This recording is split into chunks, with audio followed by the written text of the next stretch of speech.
Welcome to the Explainer. So you want to ditch the gas? Today, we're taking the latest insights from RV experts and engineering manuals to map out exactly how you can transform your camper kitchen with modern induction tech. And the best part? We're going to do it without blowing a single fuse. You know, the whole allure of boondocking is escaping into the beautiful wilderness, right? But traditionally, giving up shore power meant relying entirely on propane. Well, today, we're diving into how RVers are achieving the ultimate dream, completely gas-free, off-grid camping without sacrificing a hot, home-cooked meal. It's a total game changer. Here's our roadmap for today. First, we'll look at ditching propane for induction. Then, we're crunching the power numbers. After that, we'll explore the magic of heat balancing, look at some boondocking power solutions, and finally, wrap up with safety and weight limits. Let's get right to it. Section 1. Ditching propane for induction. So why exactly are so many RVers so eager to leave their gas tanks behind? Look, propane has been the boondocking king for decades, for sure. But it definitely has its downsides. As the camping nerd points out, propane runs out. And finding refill stations on the road? Honestly, it can be a major hassle. But more importantly, there's a serious safety aspect here. New Camp's owner's manual actually emphatically warns about the hidden dangers of combustion fuels in enclosed spaces. We're talking about carbon monoxide risks, a colorless, odorless, tasteless gas. Scary stuff. Induction, on the other hand, it is incredibly energy efficient. It cooks fast, and thanks to modern solar and lithium battery tech, running an electric stove completely off the grid is literally a viable reality now. Moving to Section 2. Crunching the power numbers. Now, this sleek modern solution does introduce a new challenge, and that is dealing with the kind of confusing math of volts and watts. 1800 watts. If you look at popular RV induction cooktops, brands like Furrion, Empava, or Fagatti, 1800 watts is the standard maximum power draw. Understanding this specific number, that is the absolute foundation for building your off-grid kitchen. Keep that number in your head. So how do we actually support that 1800 watt draw? Well, according to the RedArc Off-Grid Guide, you have to follow two crucial steps. Step 1, you need an inverter to convert your 12-volt DC battery power into the 120-volt AC power your stove craves. To safely handle an 1800-watt cooktop, you're going to need at least a 2000-watt inverter. Step 2 is sizing the battery. RedArc offers this brilliant rule of thumb. Supply 100 amp-hours of battery capacity per 1000 watts of power. So, if you've got a 2000-watt inverter, you need an absolute minimum of 200 amp-hours of battery capacity. Simple math, right?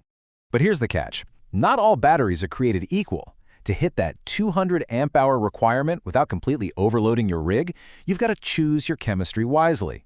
Lightweight lithium batteries are vastly superior to heavier traditional AGM batteries. Why? Because lithium gives you nearly 100% usable capacity.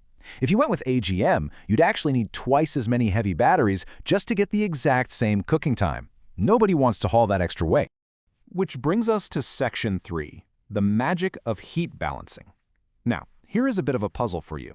If a single burner can pull up to 1800 watts, how in the world can a double burner cooktop possibly run two pans at once on limited off-grid power?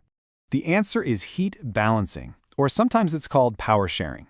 This is a remarkably smart engineering trick built right into RV-specific cooktops. Picture this. You're running one burner on max, and then you decide to turn on the second burner. The cooktop's internal computer automatically lowers the power on that first burner. It constantly balances the load so the combined draw of both burners never, ever exceeds that magical 1800-watt limit. This ensures you never trip a breaker or blow your 2000-watt inverter limit. Pretty neat, right? And looking at this data from the camping nerd, you start to realize you don't actually need maximum power very often anyway. Sure, boiling a giant pot of water might require level 10 and pull that full 1800 watts, but simmering a meal at level 1? That only pulls a super manageable 300 watts. Smart power management is the secret to not draining that expensive lithium bank. All right, Section 4, boondocking power solutions. Let's see how all this electrical math translates into the actual hardware you can go out and buy to avoid having to hardwire a custom system. If you don't really want to build a massive battery bank yourself, you basically have two off-grid routes. Route 1 is investing in a high-output portable power station, like the Jackery 3000. It offers 3600 watts of output in completely silent, stealthy operation. That makes it absolutely perfect for those quiet campgrounds. But obviously, it eventually runs out and needs a solar or shore power recharge. Route 2 is an inverter generator like the highly rated Honda EU 2200i. It reliably churns out exactly 1,800 running watts. It's much quieter and lighter, weighing just 46.5 pounds compared to standard generators. But remember, it does produce exhaust, and you'll still have some noise to deal with. Finally, Section 5, Safety and Weight Limits. We've figured out the electrical engineering and the hardware, but installing all this heavy power gear definitely requires a serious reality check. Shifting to a slightly more serious note for a second, manuals like the one provided by NewCamp emphatically warn that altering your camper systems requires strict adherence to safety guidelines. This giant warning triangle, that isn't just for decoration. It is a vital reminder that safety always comes before convenience, specifically regarding the weight you're adding to your rig. Think about it. When you decide to ditch the gas and start adding massive lithium battery banks, heavy inverters, and expanding solar setups, you are adding some major cargo. You are eating directly into your camper's maximum cargo payload, which is explicitly shown on your RV's factory placard.